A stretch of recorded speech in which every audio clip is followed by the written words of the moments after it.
იცოდი, თუ დედამიწის ბრუნვის სიჩქარე გაიზრდება და ერთ დღეღამეში 24 საათის ნაცვლად 12 საათი იქნება, ცენტრიდანული ძალები მოიმატებს და ჩრდილოეთ და სამხრეთ პოლუსები შეიკუმშება, ხოლო ეკვატორის ზონა კიდევ უფრო გაფართოვდება და გაბრტყელდება. ანუ გვექნება ეგრეთ წოდებული ბრტყელი დედამიწა.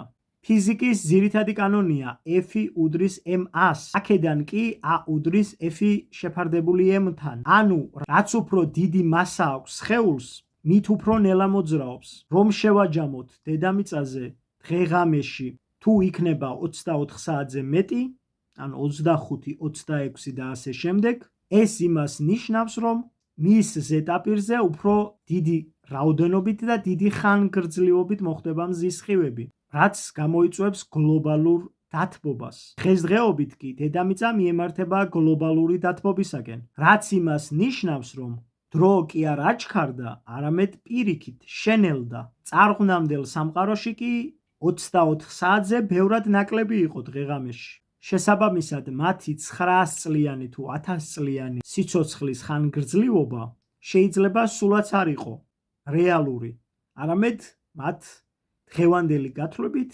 ეცხოვრათ მისი ნახევარი ან მეოთხედი, ანუ 450 წელი ან 225 წელი.